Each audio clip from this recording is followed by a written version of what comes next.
Grabando. Ya, bueno, entonces bienvenidas y bienvenidos a una nueva clase de ética para la carrera de filosofía en LUSACH.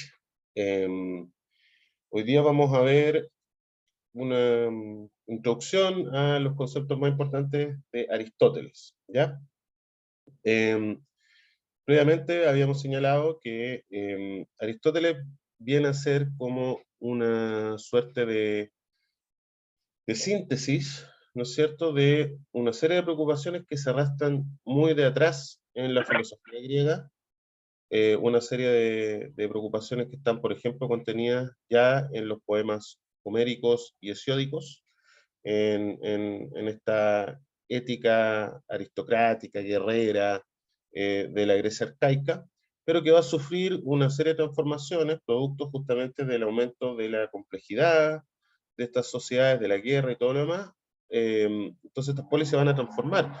Y ya la voz de la moral tradicional, de las costumbres, que era cantada por los poetas, por eso siempre nunca pierdan de vista cuando lean a Platón en otros cursos, y qué sé yo, toda la tensión que hay, por ejemplo, en la República con la poesía. ¿Por qué? Porque la poesía en el fondo son la sabiduría de los mitos, ¿ya? Y esa sabiduría de los mitos ya no es en algún momento un lenguaje coherente para poder orientar la vida pública.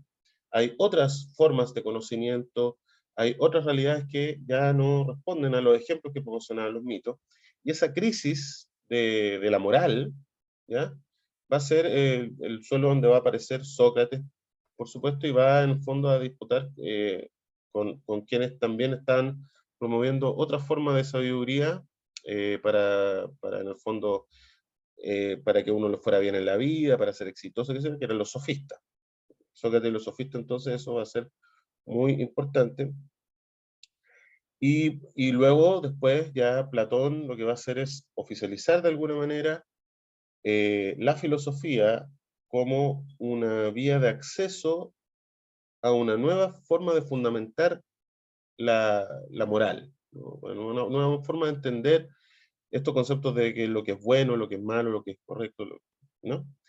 Y Aristóteles viene, por supuesto, mucho después. Aristóteles aparece en escena cuando ya las polis griegas, Atenas y todo lo demás, están perdiendo su influencia. Atenas ya sigue siendo una ciudad importante, pero está bajo el dominio del imperio macedónico. Aristóteles es un extranjero que hace clase en Atenas, le hace clase a quien después iba a ser el conquistador, el más grande conquistador del mundo de la antigüedad, Alejandro Magno, ¿no es cierto? Pero él ya digamos, las ciudades griegas no son lo que eran en la época de Sócrates, que Sócrates vive en el siglo de Pericles, en la flor de la democracia ateniense, en el periodo de máximo apogeo. Platón está joven cuando vive en esa ciudad democrática, floreciente de cultura, con grandes obras, infraestructuras públicas, con guerras entre las distintas polis, con Esparta, qué sé yo. Platón ya está, digamos, Platón ve esto, y de alguna manera lo que le pasa a Platón es que ve en el fondo ya la crisis que iba a ocurrir con la democracia ateniense después de la guerra del Peloponeso, la guerra con Esparta, ¿no es cierto? Y va a ver en el fondo que toda esta política con la cual se había organizado la ciudad, era una mala política. ¿Ya? Está la famosa Carta Séptima de Platón, donde él dice: ninguno de los regímenes políticos que existen en el mundo podría llamarse un régimen justo, ¿ya? Todos los regímenes son malos. En esa época eran oligarquías, monarquías, aristocracia, ¿no? Habían varios regímenes políticos. La democracia, por supuesto, era considerada uno de los peores, porque significaba, la democracia, para juicio de Platón, significaba que los pobres, los que eran ignorantes, los que no tenían ninguna virtud, los que simplemente, digamos, eran gente del montón, pasaba a hacerse cargo de la política. Platón era un aristócrata, era un tipo que en realidad no pensaba que la política era una cuestión, un asunto de todas y de todos, ¿no? Veía con muy malos ojos la democracia y pensaba que la democracia era, digamos, ya cuando estaban tocando fondo los regímenes políticos, se convertían en democracia y finalmente terminaban en tiranía. Eh, entonces, Platón ve que esta... ¿Y cuál es el problema de la política? ¿Por qué gira la política, Platón? Porque justamente ve que es imposible que uno pueda, que el sabio, ¿ya? Que la persona que mueve su vida en función del conocimiento, la sabiduría, pueda vivir una buena vida si vive en una sociedad injusta, en una ciudad injusta, ¿ya? No es posible vivir, no es posible vivir, aunque el sabio sea el mejor de todos, como era a su ojo Sócrates, su maestro, ¿ya? Aunque fuera el mejor de todos, una ciudad mal organizada va a terminar condenando a este sabio incluso a, digamos, a muerte, como le pasó a Sócrates, porque por la ciudad es injusta, ¿no es cierto? No hay realmente una política que pueda organizar adecuadamente la sociedad y encaminarla hacia el bien.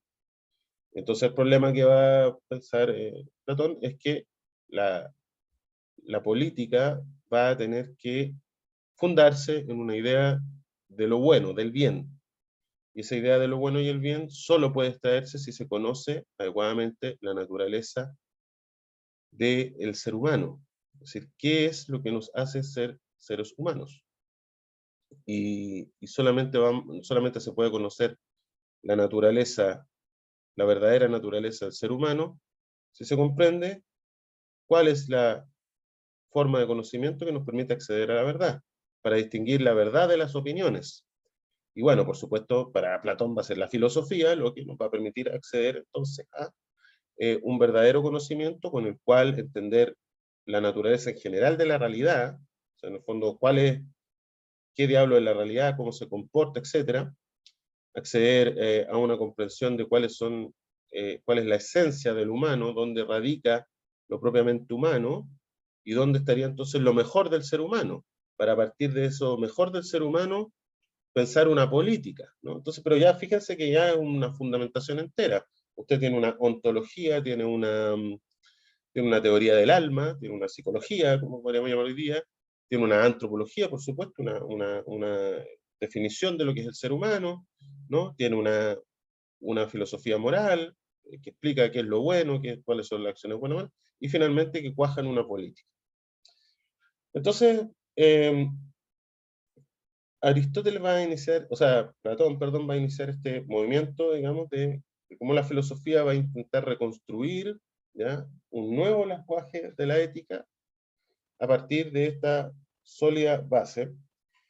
Y Aristóteles, por supuesto, no es en ningún caso igual que Platón, tiene muchas cosas de su maestro, por supuesto, pero también va a armonizar en su filosofía actitudes bastante distintas, ¿no? Por una parte, Sócrates. Eh, Sócrates, uno podría decir, era una especie de filósofo ciudadano, ¿ya? Era un filósofo que entendía que su lugar no era estar en una oficina, en una universidad, o haciendo artículos. La tarea del filósofo para Sócrates era salir a las calles e interrogar a sus ciudadanos y bueno, yo diría las ciudadanas también, respecto a si ellos consideraban que la vida que estaban viviendo era una vida justa, o si era una vida virtuosa, ¿ya? Eh, eh, Sócrates entonces es un filósofo de la calle, un filósofo de la calle y un filósofo que además que no viene a dar cátedra, no viene a decirle a la gente, a decirle esta es la verdad, este es el orden, esta es la cosa, sino que en el fondo, él, como bien ustedes ya deben haber escuchado alguna vez, él sostenía que no tenía un conocimiento, ¿no? Que él, a pesar de que había sido declarado por el oráculo el más sabio de todos los filósofos, de todos los griegos, él no tenía un conocimiento para entregar, no tenía una teoría de las cosas, no tenía una gran verdad, sino que venía en el fondo con una especie de método para interrogar y para, en el fondo, hoy día llamaríamos de construir, destruir, desmontar opiniones con apariencia de verdad, ¿no? Había en su sociedad, como en la nuestra, muchas opiniones con apariencia de verdad, que se afirman porque, digamos, la persona que lo dice tiene mucha fama, porque se afirman porque todo el mundo lo anda diciendo, se afirman porque están respaldados por gente poderosa, ¿no?, por medios de comunicación, etc. Sócrates de alguna manera dice, bueno, con estas opiniones muy poco se puede construir porque ninguna de estas opiniones se ha fundamentado sobre un conocimiento eh, de las definiciones de lo que hace en esencia ser a la justicia justicia, a la piedad piedad, a la bondad bondad, etc. ¿no? Finalmente eran puras opiniones, no había un conocimiento verdadero. Sócrates entonces tiene estas preocupaciones de la ciudad. Y Aristóteles también parte, por así decirlo, desde la política. Lo que vamos a leer en un párrafo que incluso quisiera partir leyéndoselo en un ratito más, eh, la ética tiene que ver con la política, ¿no? La ética es, por así decirlo, cuando él habla del objeto de la ética, que es la felicidad y todo lo demás, dice, esto es un objeto de una ciencia, de una cierta ciencia política. Entonces está diciendo que el lograr una vida buena, una vida virtuosa, una vida que valga la pena, digamos, vivirla, eh, es un asunto que tiene que ver con cómo se gobierna la ciudad, ¿ya?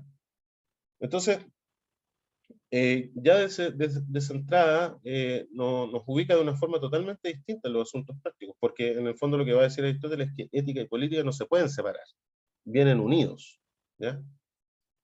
A pesar de que tiene un libro que es la política, pero después vamos a ver que cuando termina la ética Nicómaco, justamente lo que se abre es el campo de estudio de la política, que es el campo de estudio de el régimen político, ¿ya? Sócrates, uno podría decir, está interesado en los asuntos prácticos, ¿no? Y Platón más bien representaba un tipo de sabiduría donde, si bien la política, em, lo contemplativo, lo teórico, era muy relevante. Entonces, de alguna manera, eh, Aristóteles va a tener de Platón esta capacidad de tener una gran visión de las cosas, una gran visión de la naturaleza, de cuáles son las esencias y las finalidades de cada cosa que nos encontramos en el mundo, y por supuesto el ser humano, y qué es lo que constituye el ser humano, su alma, etcétera, ¿ya? Va a tener ese afán teórico de poder tener una gran teoría, al mismo tiempo de un profundo interés en que esa teoría tenga una dimensión práctica que se pueda aplicar en la vida política, en la vida cotidiana y en la vida política, ¿ya?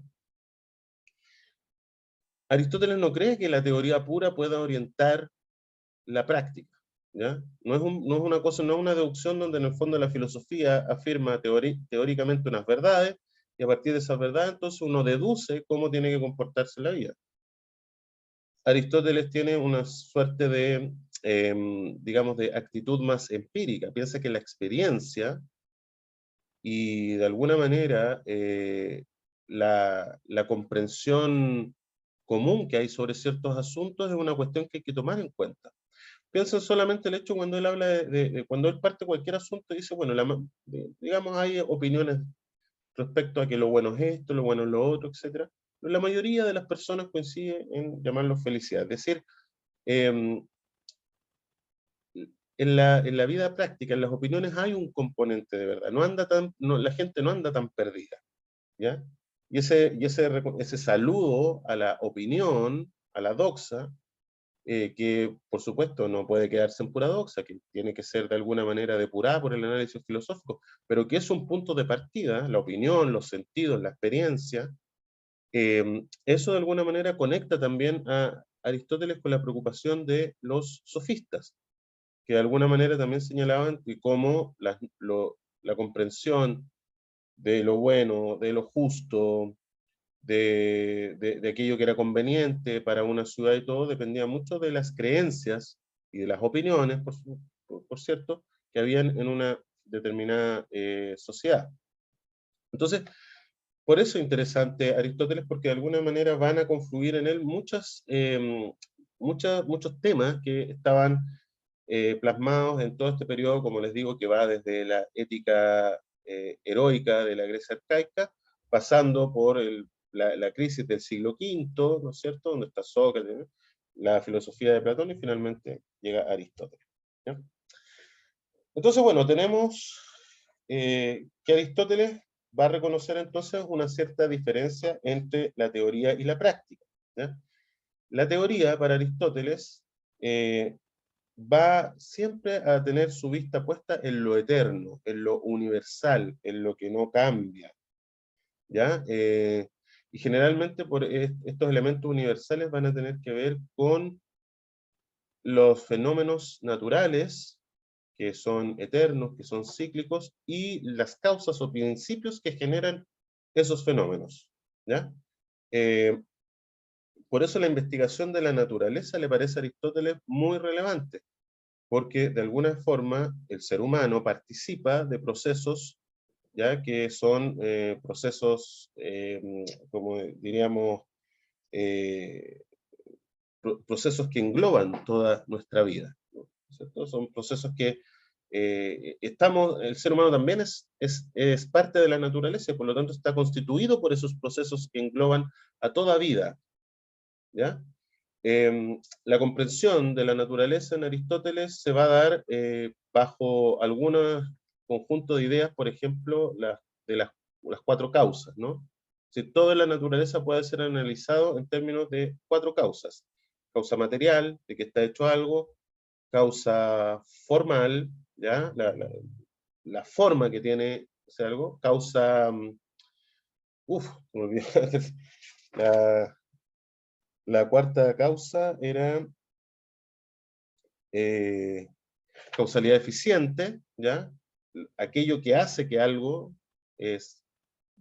tome una forma o se convierta en otra cosa; y la causalidad final, el para qué, ¿ya?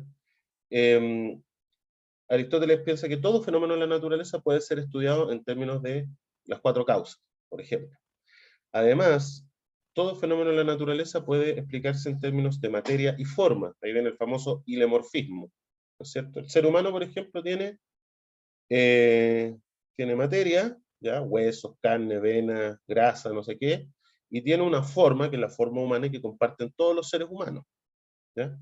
Tiene una forma, digamos, una forma que está dada también por el alma del ser humano, ¿no?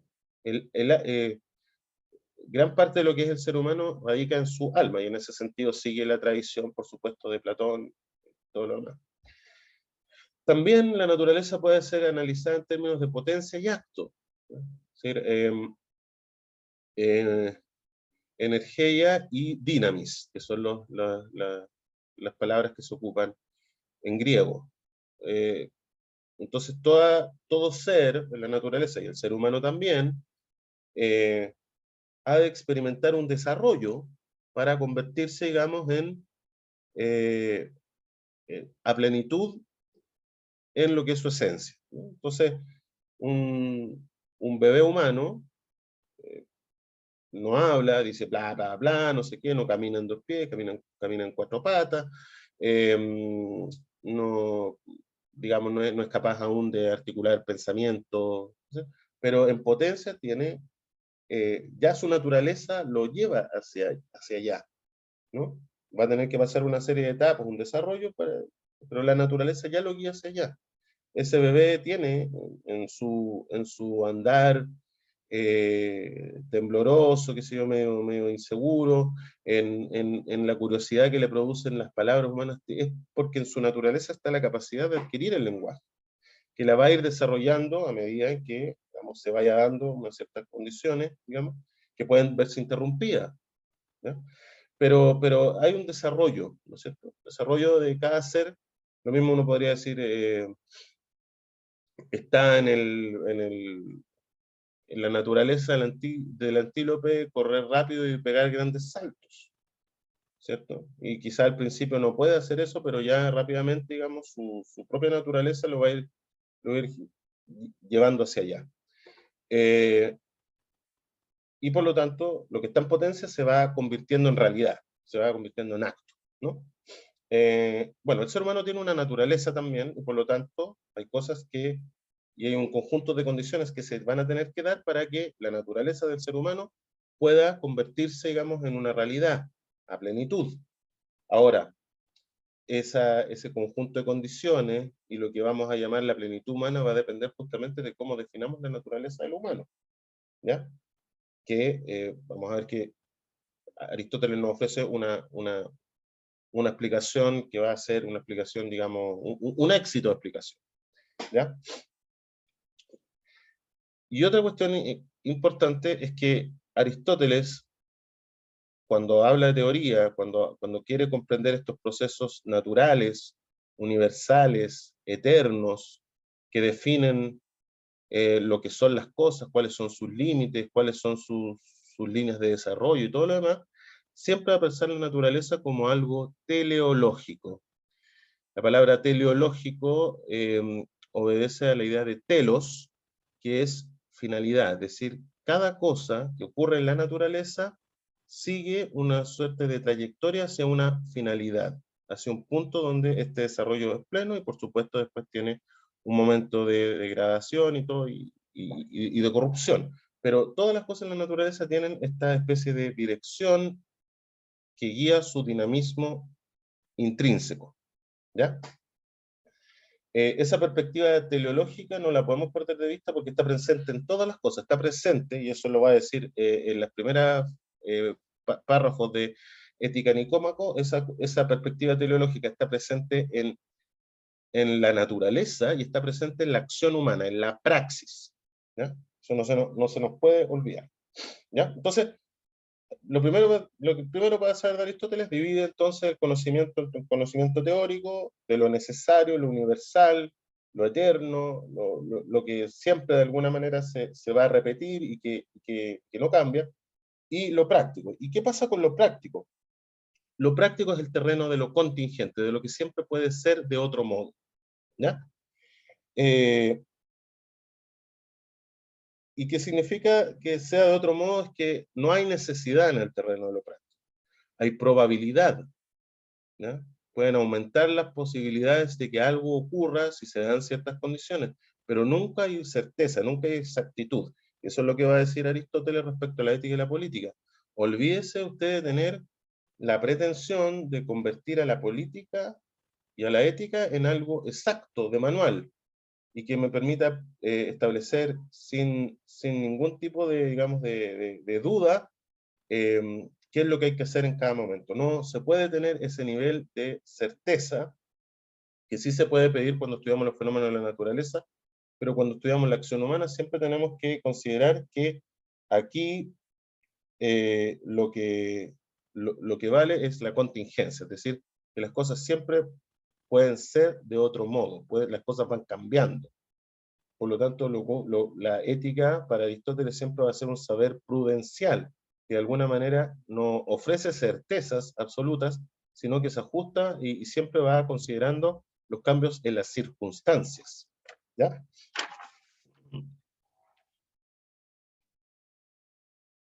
Eh, a pesar de que Aristóteles reconozca que, siguiendo la huella de su maestro Platón, de que la vida teorética es la mejor vida aspirable para el ser humano, va a reconocer que hay otros géneros de vida, va a reconocer que hay géneros de vida que tienen que ver con los placeres, ¿ya? No son muy buenos, dice Aristóteles, digamos que alguien viva en el fondo del puro placer, de pasarlo chancho, pero digamos existe. Y también existe otras formas de vida que están orientadas por la búsqueda del honor, que él relaciona con la política. Eh, Aristóteles no piensa en esta especie de figura del filósofo alejado de la ciudad que hace teorías sobre lo que pasa, sino que piensa un poco que el filósofo es, por una parte, un teórico, pero por otra parte también es un ciudadano más que vive en la ciudad, que vive bajo un régimen político, que se relaciona con ciudadanas y ciudadanos que no son filósofos, eh, y por lo tanto entonces no puede descuidar los asuntos prácticos. Tiene que ser también capaz de, de estar en la vida terrenal, ¿ya? ¿No es cierto? No simplemente estar mirando para arriba como apunta ahí Platón, digamos, sino que tiene que tener una capacidad de poder hacerse cargo de los asuntos terrenales y de vivir en una sociedad con otras y con otros, ¿ya? Como el animal, como va a decir después Aristóteles, como el animal cívico de polis que somos, ¿ya? Entonces, Aristóteles va, va a coincidir, y en este sentido vuelvo a un poco a una distinción que en algún momento puse, ante la crisis de la moral que había en el mundo griego antiguo.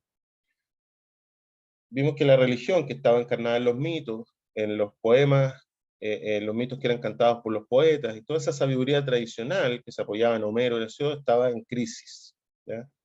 No se puede, ya no sirve para la nueva realidad que ha emergido.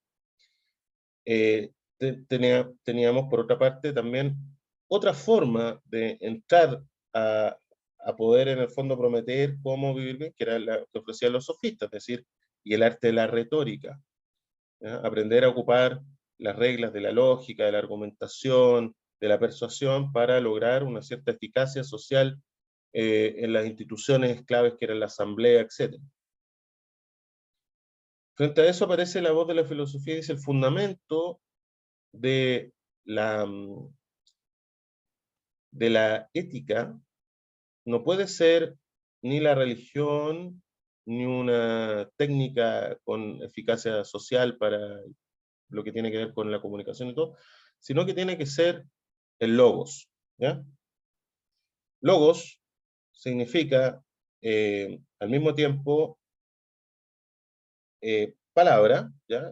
Da cuenta del hecho que los seres humanos hablamos, que no simplemente emitimos ruidos, sino que hablamos con una cierta capacidad de dar sentido, significado al mundo que nos rodea. Si damos sentido y significado al mundo que nos rodea, logos también significa una cierta incapacidad, una cierta inteligencia, una cierta capacidad de captar el orden de la realidad, inteligencia que Aristóteles va a llamar nous, ¿ya? El alma del ser humano tiene una capacidad, un nous, que es capaz justamente de expresar a través de la palabra un orden que se ve en la realidad, que se puede investigar en la realidad.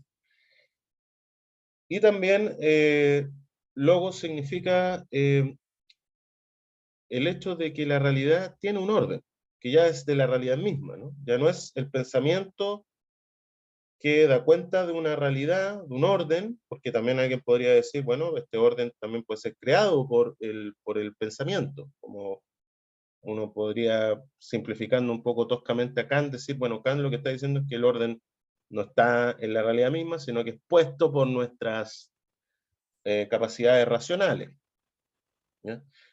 Y por lo tanto lo que captamos de el orden es un orden para nosotros, lo que no significa que la realidad en sí misma sea así. Aristóteles, en el fondo, dice, no, o sea, si captamos un orden es porque en la realidad hay un orden, en la realidad, por lo tanto, no es un caos, hay un orden, hay unas ciertas verdades allá afuera que el pensamiento puede descubrir y puede expresar a través del lenguaje. Por lo tanto, logo significa acá orden, discurso, inteligibilidad, etc. Ahora, la confianza en el logos hace, en el fondo, ya no es la costumbre, ni tampoco es la capacidad de, digamos, de seguir ciertos roles sociales, todo lo que nos da una seguridad en la vida, sino que es la comprensión profunda del cosmos en que estamos metidos. Eso, ¿ya? El hecho de que el cosmos tiene una orden y que el ser humano lo puede comprender, es lo que va a hacer que el mundo humano sea algo habitable. Y la filosofía lo que quiere es eso, de alguna manera, transformar el, la realidad humana y todas las experiencias humanas en cosas que se puedan habitar y donde el ser humano pueda afirmarse y por así decirlo, eh, poder ser libremente lo que es él, ¿ya? Ahora, como hay un orden, como hay un logos en la naturaleza, eh, este logo lo vamos a entender entonces como lo que señalamos, este carácter teleológico de la naturaleza, ¿no es cierto? Cada cosa tiene su lugar, tiene una dinámica propia, tiene un modo propio de ser y un desarrollo propio en el universo natural que rodea al ser humano y que el ser humano también es parte de eso. Por lo tanto, también el ser humano va a tener un lugar en la naturaleza, va a tener una dinámica propia, ¿ya? Va a tener un modo propio de ser, y aquí es muy importante la distinción famosa entre bios y zoé, ¿ya? Porque en el fondo va a decir, mire, zoé es simplemente el hecho de estar vivo. El ser humano está vivo, el perro está vivo, la planta está viva, etc. Pero la palabra bios es la vida en función de lo que es propio de cada uno de estos seres vivos, ¿ya? La planta tiene su modo eh, vegetal de ser, el perro tiene su modo perruno de ser, y el ser humano tiene su modo humano de ser, tiene su bios propio. Ahora, el bios propio del ser humano, para, para Aristóteles, está muy conectado con el hecho de que el ser humano es un animal que vive en la polis y que posee el lenguaje, ¿no? La vida humana toma su forma a partir de estos dos elementos fundamentales de la del ser humano, ¿no? Que tiene lenguaje por una parte y que es un animal que vive en una polis, que no vive en una piña bajo el mar, que no vive en el monte del Himalaya, que no vive en la selva, sino que su lugar propio es la ciudad. ¿Y la ciudad qué significa? Bueno, la ciudad significa vivir con otros y otras, vivir, como diría Ana Arendt, en la pluralidad de lo humano, ¿ya? Entonces uno vive con otras seres humanos y por lo tanto con la diferencia. Además, implica vivir bajo ciertas normas comunes, ciertas instituciones, la vida política es eso, leyes, qué sé yo.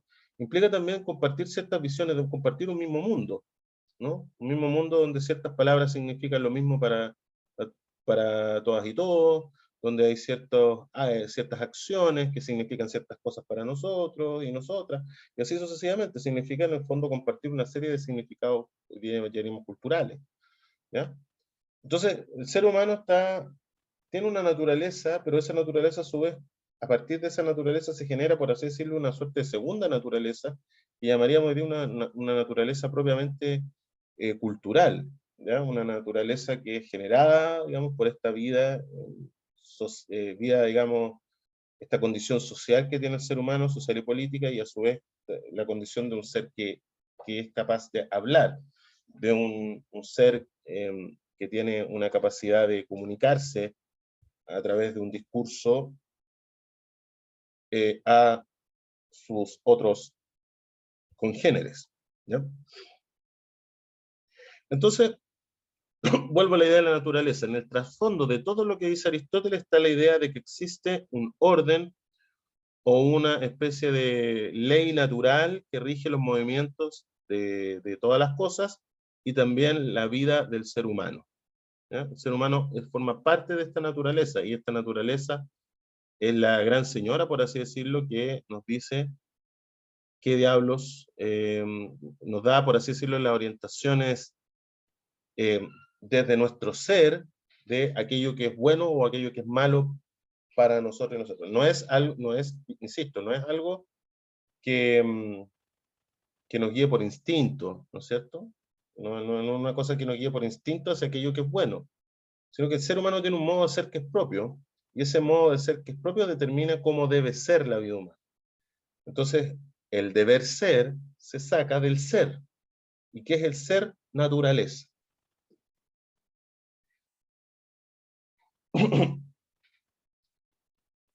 Sin embargo, y nunca dejando de reconocer que existe este orden natural, ¿ya? También hay un segundo orden, que es el orden creado por los seres humanos a través de las normas, de las leyes, etc.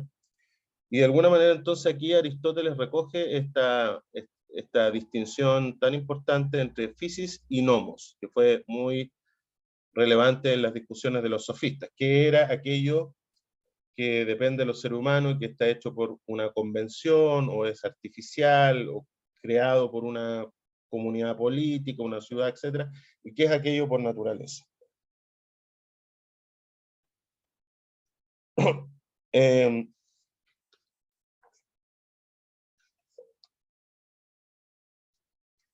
denme un minutito.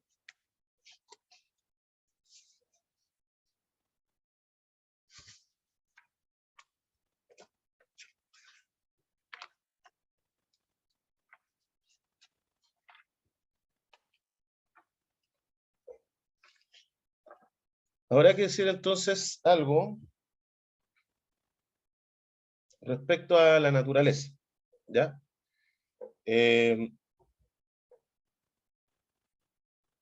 Recordar entonces que el horizonte último de comprensión de todo para Aristóteles es la naturaleza. Finalmente, el último gran argumento para justificar por qué algo es de una determinada manera, o por qué algo debe ser de una determinada manera, es que, porque eso es lo que es mejor acorde a su naturaleza, ¿ya? Eh, la naturaleza viene a identificarse en último término con algo que podríamos llamar divino. Ahora, el Dios que nos propone Aristóteles no es un Dios, aquí no hay cristianismo, por lo tanto el Dios que nos propone Aristóteles es más bien una idea, es una idea filosófica, y es la idea de que en el fondo se conoce como la idea del primer motor, es decir, todo lo que ocurre en la naturaleza está movido por una suerte de principio, llamémoslo así, una suerte de, digamos, de impulsor, ¿ya? Lo llama motor, un impulsor que a su vez no se mueve. Platón identificaba ese principio último que nos permite explicarlo todo y que le da el orden a todo y que es finalmente la causa última de todas las cosas en la idea de bien. Eh, Aristóteles no lo identifica con el bien, pero sí dice que existe esto divino y por lo tanto la naturaleza es expresión de algo que es ordenado y que está siendo ordenado por un principio que lo explica. Un principio al cual podemos acceder, no es finalmente la misteriosa voluntad de algún dios, sino que es un principio que está en la naturaleza y se puede entender, ¿ya? Esto hace que todo lo que está en la naturaleza tienda, en principio, hacia la perfección. Vamos a ver, cuando entremos en las clases que vienen más adelante, vamos a ver que la idea de bien puede ser entendida de diversas formas, ¿ya? Hay una forma súper tradicional que es cuando uno dice, mire, este cuchillo es un buen cuchillo. ¿Y por qué preguntan? Porque corta bien. O esto es una buena taza porque no se le cae el café. O esto es un buen computador porque tiene mucha memoria. ¿Ya? Esa, digamos, para que ustedes vayan teniendo como algunas categorías, esa es la concepción de lo bueno no moral. ¿Ya? Ahora, lo que le interesa, por supuesto, a los filósofos es lo bueno moral. ¿Ya? Lo que podríamos llamar el bien moral. Entonces, dentro de estas concepciones de bien moral, que Aristóteles tiene la suya, Kant tiene la suya, etc., el bien, una de las formas en las cuales Platón entendió el bien era justamente como esta perfección, ¿ya? Lo que era tradicional en la época de Platón era reducir el bien a la cuestión de digamos, de la diferencia entre lo placentero y lo doloroso, ¿ya? Entonces, es una visión muy frecuente en la ética. Es decir, mire, lo bueno es lo que me causa placer, lo malo es lo que me produce dolor, ¿ya? Platón critica esta idea y dice, no, el bien no se puede reducir a simplemente que lo bueno es lo que me causa placer y lo malo es lo que me produce dolor. Porque de alguna manera, eh, la buena vida, la vida virtuosa, es una mezcla de elementos placenteros y también de elementos de conocimiento. Por lo tanto, lo bueno es una suerte de medida que me permite dar con el equilibrio justo, después Aristóteles va a decir el justo medio, que me da un equilibrio justo, para poder en el fondo vivir una vida que podríamos llamar una vida bella, ¿no? Una vida armoniosa, una vida equilibrada, ¿no es cierto? Una vida eh, donde, donde no caemos en extremos. ¿Eh? Aquí el bien entonces es como una medida, ¿no es cierto? Que como cuando uno dice, mire, con una proporción, para hacer un queque necesita 2 huevos, tanta harina, es por lo tanto el bien una razón, y por lo tanto es una idea, es una razón que permite comprender el orden con las cuales la vida humana puede ser bella. ¿Ya? Entonces, si el bien es una razón, es una idea, ¿ya? Eh, se puede pensar que para el conjunto de toda la existencia, de todo lo que hay también una medida, hay también una forma universal que hace que cada cosa tenga su lugar, que tenga su medida, que tenga, digamos, los parámetros de los límites, que si se sobrepasan, se arruina esa vida, donde hace que cada cosa tenga su finalidad, etc. Esa contemplación del orden en conjunto, ¿ya? Es lo que Platón llamaba la idea de bien. Esa estructura, ¿no es cierto?, donde cada cosa tiene su lugar, tiene su función, su finalidad, etcétera, es la idea de bien. Y por lo tanto, las cosas son buenas en la medida que participan de esa estructura. Por supuesto, las cosas no todas son perfectas, existe también el no ser, ¿ya? Pero si hay algo en las cosas de bueno, es porque justamente participan entonces de esta como gran visión o gran orden en que todas las cosas de una u otra manera están metidas, ¿no? Eh, entonces, Aristóteles va a decir, ya, eso es una visión contemplativa del bien, ¿no? Es una visión, por así decirlo, metafísica en último caso. Es como que uno se pone a miles y miles de kilómetros y contempla todo lo que hay y dice, ah, esto es el orden, ¿no? Y este orden finalmente no cambia, ¿no? Hay cosas que parecen ser errores, pero finalmente el todo, ¿no?, se mantiene, el absoluto, lo que no tiene finalmente, eh, no depende de nada, todo el conjunto, ¿no es cierto? El conjunto tiene su orden, su verdad, su propia belleza, y las cosas que están dentro de ese orden participan más o menos de esa belleza. Eh, Aristóteles dice que está bien ese pensamiento y que algo en la idea de naturaleza queda, ¿no es cierto? En la medida en que las cosas están, su desarrollo está determinado de cierta manera por una suerte de finalidad que se persigue, pero en los asuntos humanos, más que hablar de un bien general, como habla Platón, conviene hablar de bienes, ¿no? Detrás de y los bienes morales que importan, dice Aristóteles, no son el hecho de que existan, de que las cosas cumplan funciones y que las hagan bien, sino en realidad tiene que ver con la praxis humana, con los actos voluntarios, donde hay una elección. Entonces, la ética para Aristóteles va a tener que ver con lo voluntario, con aquello donde se elige. Y lo que dice Aristóteles es que se elige siempre en vistas de algún bien que se cree ver detrás. O sea, yo hago lo que hago porque estoy buscando un cierto bien a través de mi acción. Y por lo tanto una finalidad, un telos. La acción también es teleológica.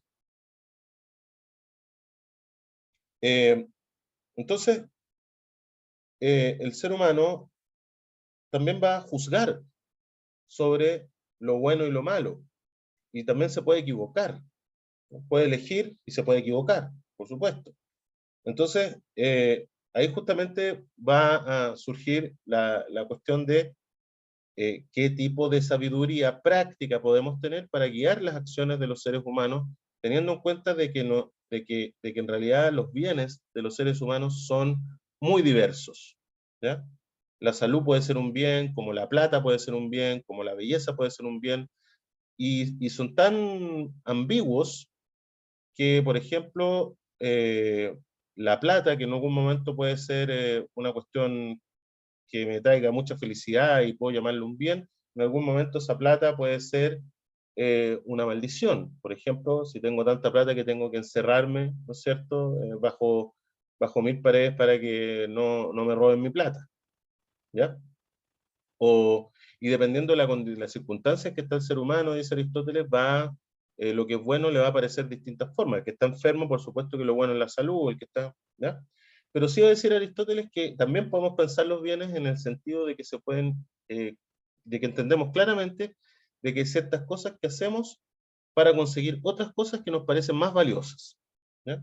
Entonces, usted está en este curso porque, digamos, considera que es un medio para poder sacar su carrera, y usted va a sacar su carrera porque es un medio para realizar su vocación, y su vocación, y realizar su vocación es una condición que le permite ser feliz. Entonces, digamos, claramente, dice Aristóteles, podemos distinguir entre cosas que consideramos bienes porque son medios para conseguir otras cosas, y esas otras cosas que queremos conseguir las consideramos más valiosas que los medios, ¿ya? El asunto que se pregunta Aristóteles al comienzo de Ética Nicómaco es si podemos pensar que exista eh, un bien y una finalidad que sea buscada por todos los seres humanos. Y ahí es donde mete la famosa, digamos, palabrita de la felicidad, de eudaimonía. Entonces, parece ser opinión común que todos, eh, todos los seres humanos entienden que la felicidad es como el bien supremo, ¿no es cierto? Como que todos quieren ser felices finalmente.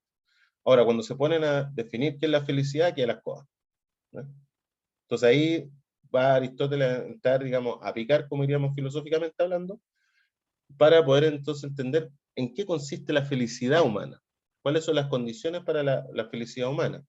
Porque, como digamos, también el bien, eh, podemos equivocarnos respecto, ¿no? Podemos por desconocimiento, por un montón de cosas, podemos pensar que algo es bueno cuando realmente nos hace mal, y al revés, pensar que algo es malo, es dañino, nos hace mal, y que es bueno, como por ejemplo vacunarse. Alguien podría decir, oye, es malo porque me duele, me pincha, no sé qué, no me quiero vacunar, ¿ya? Uno podría, en principio podría ser considerado un mal, pero finalmente a la larga termina siendo un bien. Y al revés, hay cosas que pueden ser muy buenas en un momento, ya no sé, pues, tomarme una cervecita ahora en la tarde para relajarme, y puede ser muy mala a largo plazo cuando por tomarme la cerveza a medio sueño me fue a acostar y finalmente no estudié para la prueba. Entonces, ahí comienza, digamos, la investigación filosófica de Aristóteles. Pero lo fundamental es que en último caso, y ustedes eh, desde las primeras, digamos, párrafos, va a aparecer esta perspectiva teleológica, y va a aparecer también la idea de que por naturaleza las cosas tienden a un fin, tanto las de la naturaleza propiamente tal, como las de las acciones humanas, ¿ya? Eh, entonces, bueno, digamos, ese diríamos que en principio una introducción posible y adecuada para este filósofo. No sé si lo que he dicho ha quedado claro, si están ubicando más o menos ya las ideas de Aristóteles, si tienen alguna duda, alguna consulta. Sí, profe, sí se entiende bien. Ya, estupendo, Catherine. Entonces, Profesor, dígame, dígame, Anaís. tengo una duda con respecto a las lecturas. Eh, ¿Los tomos que deberíamos leer como de la ética de Aristóteles son los mismos que salen como en lo que... No, no sé cómo decirlo, porque alguna vez nos dijo usted que era como el... Ya, me perdí. Aquí lo tengo, ya, es el libro 1, el libro 2 y el libro 3, ¿ya? Sí, Los tres primeros libros son de la página 130, no, 100, debe ser 129, a la página 205 de Editorial Gredos. Creo ya, que muchísimas eso está gracias. en Google Drive, los tres primeros libros de Aristóteles. Bien, por la hora empezamos a las 3:30, ya estamos 4 minutos, digamos, dejémoslo hasta aquí. Y bueno, vayan entonces leyendo porque ya vamos a empezar, digamos, a poner algunos fragmentos, comentarlo, digamos, para ir conectando todas estas ideas con lo que está en el texto. ¿Ya? Profe, Dime, Eliezer. tengo una duda. Dígame. No sé si escuché bien, pero el viernes fue a mandar una prueba. Pues viernes o sábado mandar una prueba, pero es una prueba que ustedes van a tener varios días para contestarla. Es una prueba, digamos, para la casa, como se diría antiguamente. ¿Ya? Y bueno, y eso va a ser sobre los capítulos de Aristóteles y un par de quizás cosas que me gustaría que ustedes leyeran en relación a lo que vimos al principio. Pero todavía no estoy Y va a entrar a esta clase, ¿no? hasta lo que llamamos de Aristóteles. Eso sí. Ya, gracias, profe. Ya. Bueno, chiquillas y chiquillos, entonces que estén muy bien y nos vemos el día lunes. ¿Ya? Un abrazo a todas y todos y que tengan buen fin de semana. Chao, chao. Profe, igual. Chao, profe, gracias.